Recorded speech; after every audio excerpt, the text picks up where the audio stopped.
where we will paste the text of the inscription and we will hide that word with question marks. Something terrifying just happened. AI was fed 10,000 ancient Egyptian inscriptions, and it exposed a secret priestly network buried in plain sight for thousands of years. I never seen something like this. What those priests did inside that network will haunt history forever. This jagged side is where someone put their fist through in order to get into the cavity and take out any amulets. Warning, you will never see Egypt's priests the same way again after this. The hidden world of Egypt's priests. Egyptian priests were never simply holy men who lived humbly in temples. They were wealthy elites who commanded vast estates, controlled enormous amounts of land, and directed resources that often rivaled or even surpassed the power of Pharaoh himself. While their official image portrayed them as devoted servants of the gods, the reality was far darker. Priests stood at the very center of Egypt's political and economic life. Their decisions determined who prospered and who starved, and their influence reached into every corner of society. The scale of this authority is most clearly seen in the temples they controlled. Temples such as Karnak and Luxor were not just places for worship. They were sprawling centers of administration and economic dominance. Inside their towering walls, priests directed agricultural labor, counted harvests, managed trade networks, and oversaw the collection of offerings from across the kingdom. These offerings were never symbolic gestures of devotion. They included shipments of gold from Nubia, grain from the fertile Nile Valley, herds of livestock raised on temple land, and exotic goods from foreign lands. Every item was carefully recorded and placed under priestly control. This power was built on land ownership. Temples were the second largest landholders in Egypt, surpassed only by Pharaoh himself. A single major temple estate could control thousands of acres of fertile fields, staffed by farmers, herders, and craftsmen who owed their labor not to the king, but to the priests. These workers were required to deliver portions of their production directly to the temple. The priests then redistributed resources according to their own interests. They could release food in times of need or withhold it to increase dependence on their institutions. This ability to grant or deny food was not just administration. It was a weapon as sharp and merciless as a soldier's blade. Religion gave cover to this dominance. Priests claimed that their control was necessary because they were responsible for feeding the gods. Every day they performed elaborate rituals in which statues of deities were clothed, washed, and offered meals. To the average Egyptian, these ceremonies were sacred duties that ensured the gods remained alive and the universe stayed in balance. But behind the ritual facade, the priests quietly consumed much of the wealth for themselves, or redirected it in ways that expanded their power. The challenge for modern scholars has always been proving the full extent of this power. Inscriptions and papyri spoke of priestly activity, but they were scattered and incomplete. Researchers long believed that priests might have operated as a network spanning temples and dynasties, but the evidence remained frustratingly out of reach. That changed with the arrival of artificial intelligence. A research team fed 10,000 inscriptions into a machine designed to recognize patterns across time and geography. What it revealed was more terrifying than anything historians had been able to confirm before. But before this discovery, researchers turned attention elsewhere to understand the other dimension of priestly authority. These men did not only control food, land, and writing. They also wielded power through fear, ritual, and the use of magic. Power, magic, and fear. Egyptian priests claimed to be the bridge between humans and the gods, yet their role stretched far beyond the walls of temples. They were not only keepers of ritual, but also practitioners of Heka, the Egyptian concept of magic. Heka was not a fringe belief. It was considered a force as real as fire or water, a power that shaped the universe itself. Priests used it to heal the sick, protect households, and sanctify kings. But the same power could also be used to curse, intimidate, and manipulate. This dual use made the priesthood both revered and feared, since the same hands that offered blessings could summon disaster. The Egyptians believed that their world rested on a fragile principle called Ma'at, which is the balance of order and justice. If rituals were not performed correctly, Ma'at would collapse, and chaos would spread across the kingdom. The responsibility for maintaining this cosmic balance fell on the priests. This gave them terrifying leverage. A single priest could warn that a failed ritual might bring famine, flood, or invasion, and no one would dare question him. To ordinary Egyptians, divine punishment was not an abstract threat. The Nile's flooding, outbreaks of disease, and sudden crop failures were explained as signs of neglected rituals. Priests therefore held the terrifying ability to claim that obedience to them was obedience to the gods themselves. Ritual practice also often blurred the line between religion and darker acts. Some ceremonies required the use of blood, the sacrifice of animals, and the crafting of protective amulets against unseen demons. For the population, these rituals were a reminder that priests held knowledge of forces that could not be controlled by common men.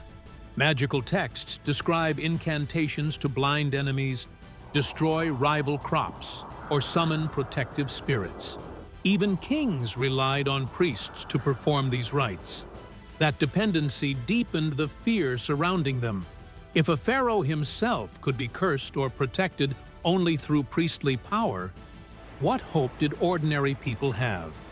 The chilling reputation of Egyptian priests was not confined to Egypt alone. Foreign writers such as Herodotus and Diodorus described them as guardians of ancient wisdom, but also as cunning figures who kept knowledge locked away from the masses. Even within Egypt, the priests themselves warned against disclosure. Priestly texts carried chilling reminders that revealing sacred secrets was punishable by death.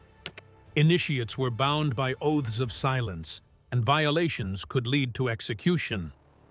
One example appears in the Instruction of Ani, a New Kingdom wisdom text, which warns that a scribe who reveals sacred writings to the ignorant will meet death at the hands of the tribunal of gods and men.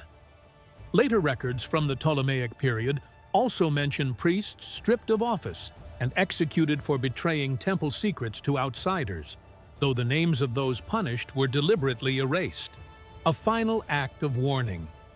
These cases show just how jealously priests guarded their monopoly on power. It is within this world of fear and secrecy that one priest rose to demonstrate just how far priestly ambition could reach. Pharaoh without a crown. By the late 11th century BC, Herihor had transformed himself from high priest of Amun into the de facto king of Upper Egypt. The pharaoh of the time still existed in name, but in practice, Herihor was the one who commanded obedience. Herihor's authority went far beyond the temple. He wielded control of vast estates, which made him one of the wealthiest men in Egypt. But his reach extended further. He commanded soldiers, controlled key fortresses, and oversaw fleets on the Nile. The walls of Karnak tell part of the story. Inscriptions from Herihor's time show him not as a humble servant of the gods, but as their chosen equal to Pharaoh. He had himself depicted in royal poses, wearing regalia once reserved for kings, and accepting offerings meant for Pharaoh alone. Herihor also issued decrees in his own name. This was almost unthinkable in a kingdom where Pharaoh was supposed to embody divine kingship. By bypassing the royal court, Herihor made himself both religious and political head of Upper Egypt.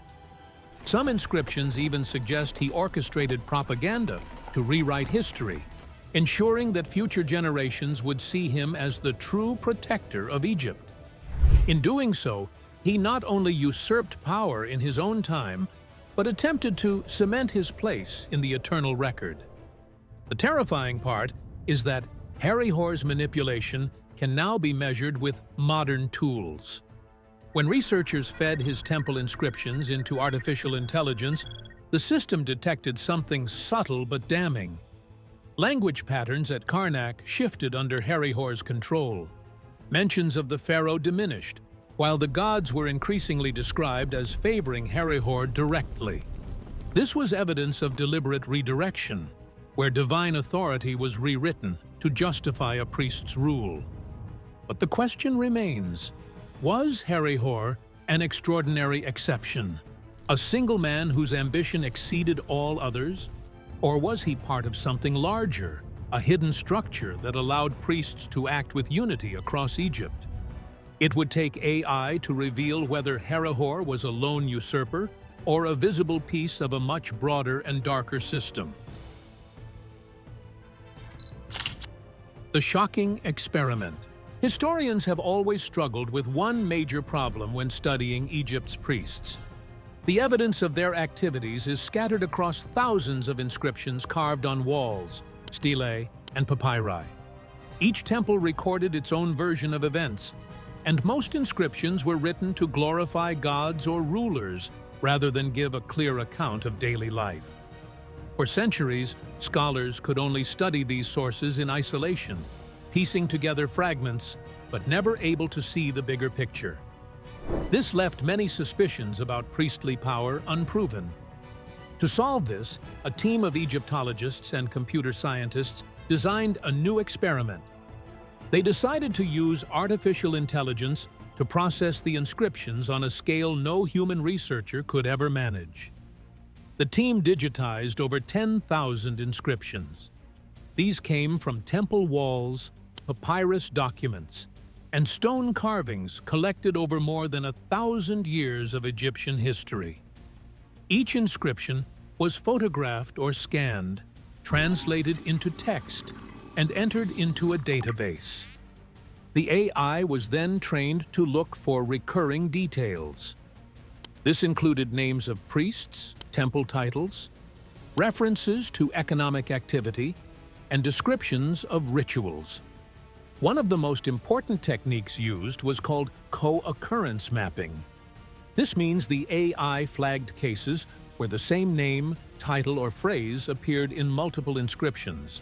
For example, if a priest named Nesamun was recorded in Karnak and another inscription in Memphis mentioned a priest with the same family name, the system marked that as a possible connection.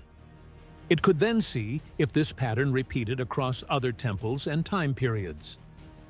By layering these links together, the AI created networks of people, families, and institutions. The team also instructed the AI to analyze economic terms.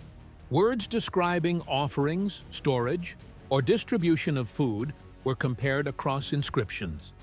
In the past, scholars sometimes dismissed these details as ceremonial language, but AI revealed they often followed accounting patterns.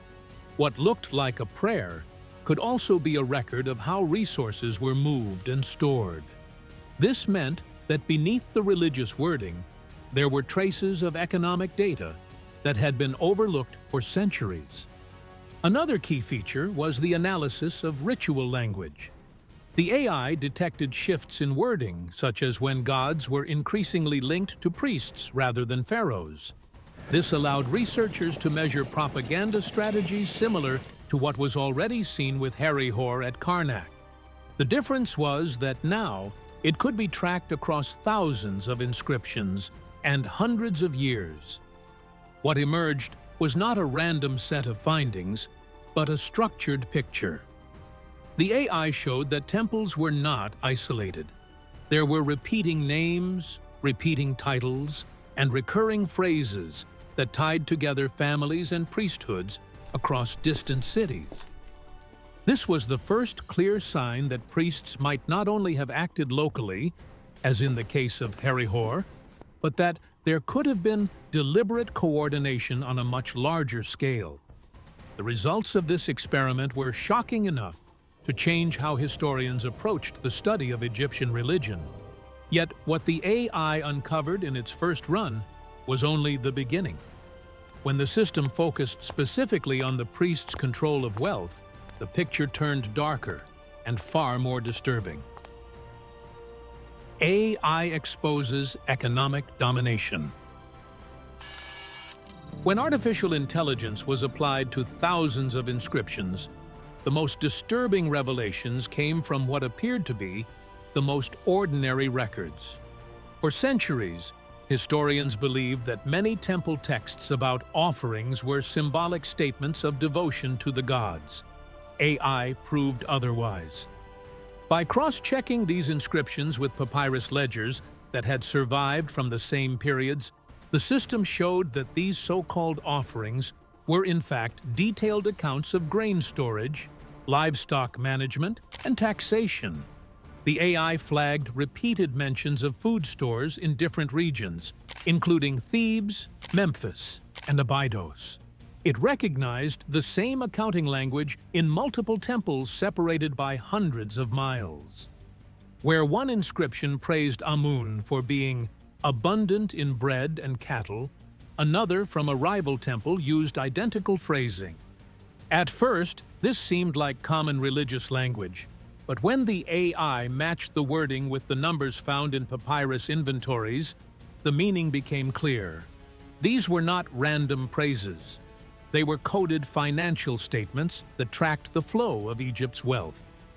The scale of what the AI uncovered was staggering.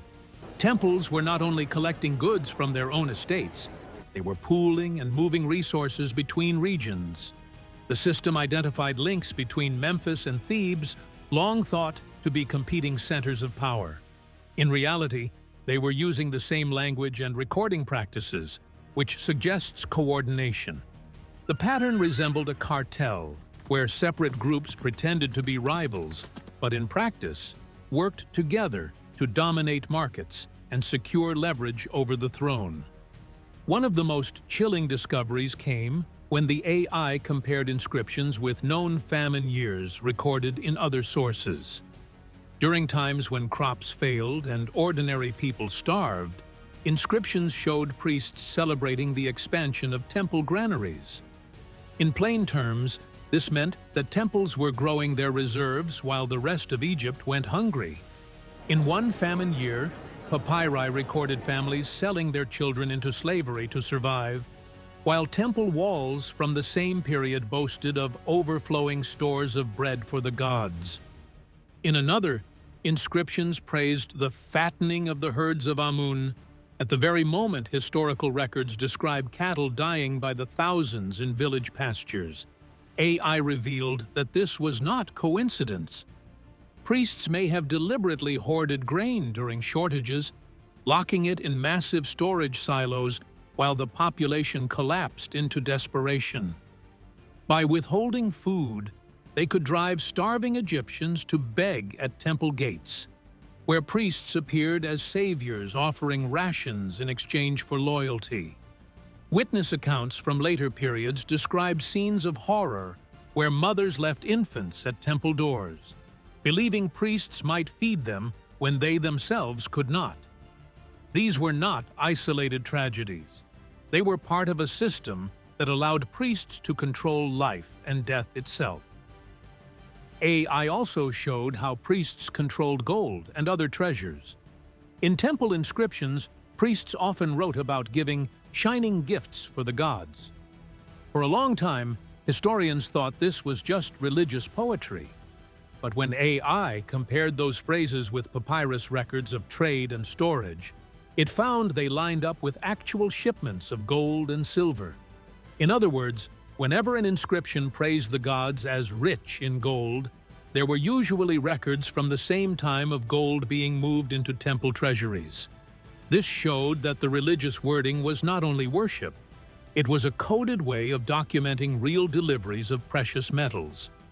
Instead of releasing that wealth into the wider economy, priests locked it inside their temple vaults, giving them control over Egypt's trade with foreign lands.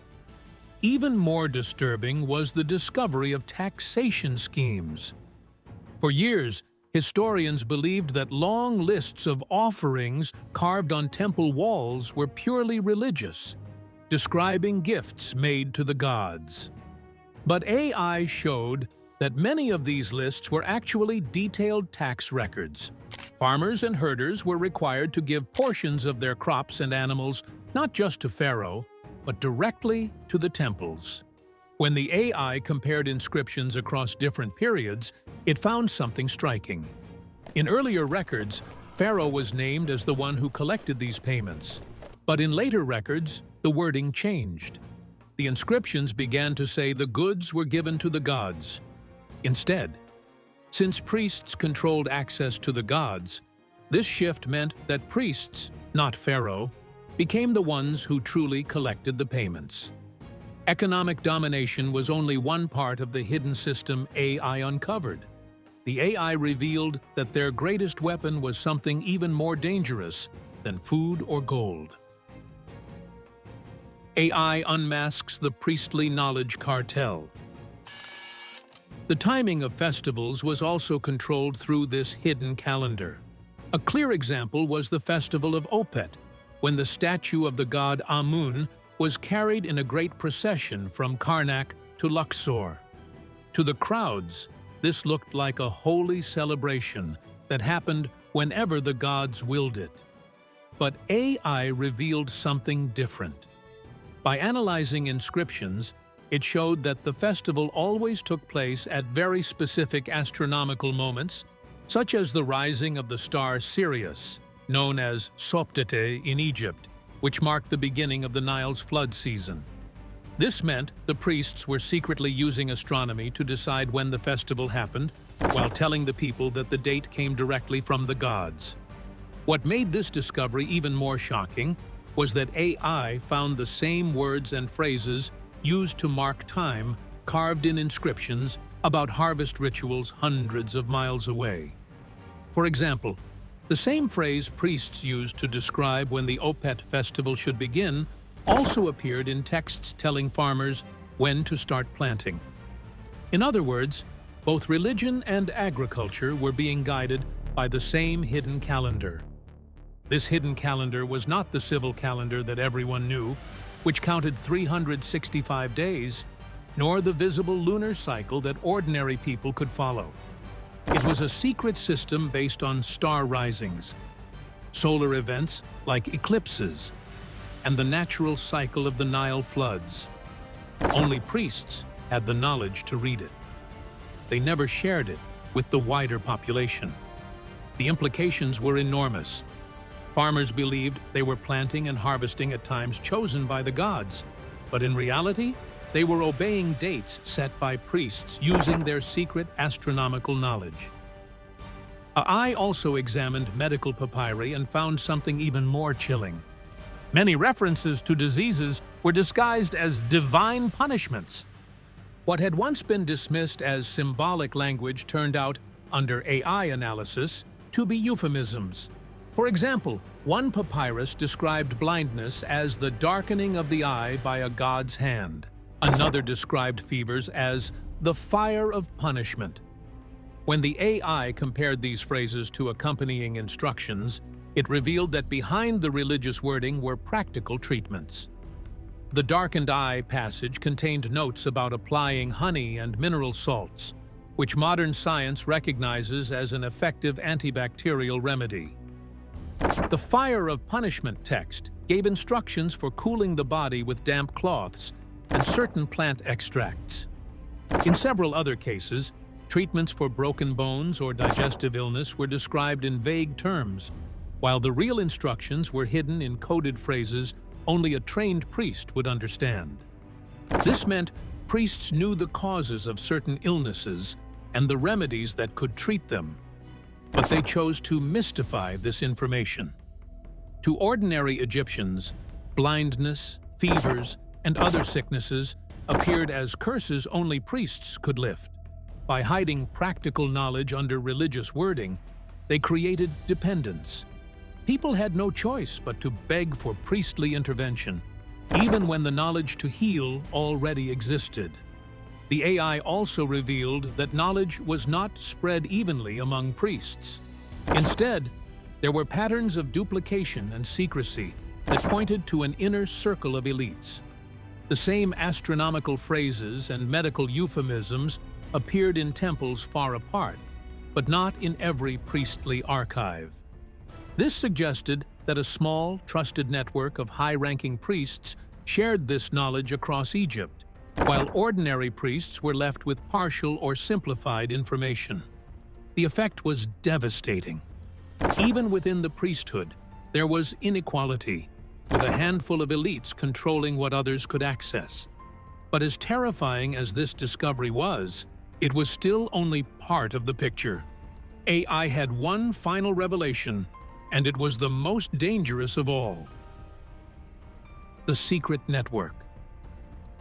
For centuries, historians suspected that priests may have wielded hidden power, but nothing prepared researchers for what AI revealed when it completed its analysis. What had looked like scattered fragments of influence now appeared as evidence of something far more structured: a hidden network that may have allowed Egypt's priests to run the kingdom from the shadows.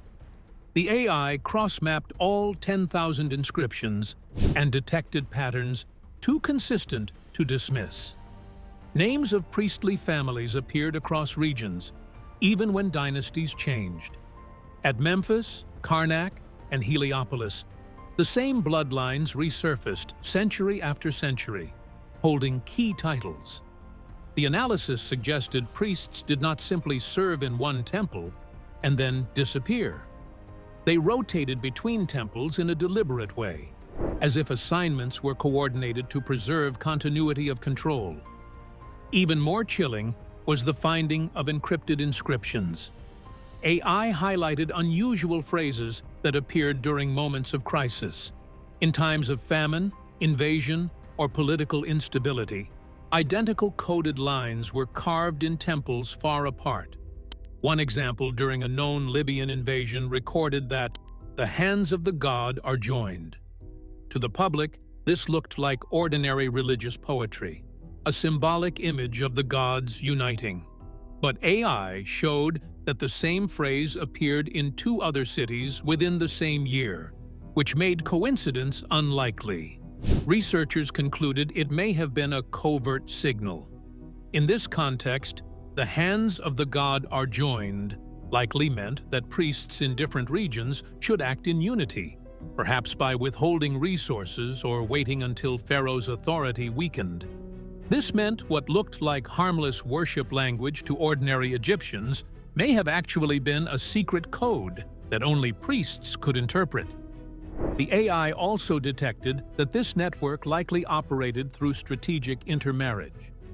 Genealogical inscriptions on temple walls and papyri listed family ties, but until now, they were studied separately. The AI stitched them together and identified repeating family connections across regions. For example, it flagged that daughters of one Theban priestly family were repeatedly married to sons of a Memphis priestly family. This suggested alliances that linked temples hundreds of miles apart. These marriages created loyalty across Egypt and kept power concentrated within a closed circle of elites.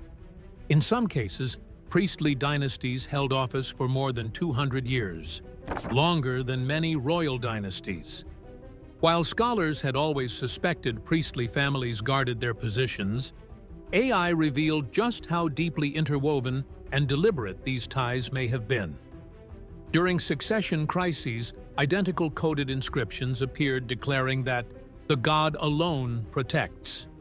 This phrasing, repeated across regions, implied that priests positioned themselves as the only stable authority while royal power fell into chaos. The team concluded that the so-called hidden priestly network was not simply legend or speculation. AI's mapping of inscriptions strongly suggested that for centuries, priests operated as a covert system that shaped Egypt from behind the veil of religion. Pharaohs may have worn the crown, but the true rulers may have been the priests. What do you think about this discovery? Comment down below.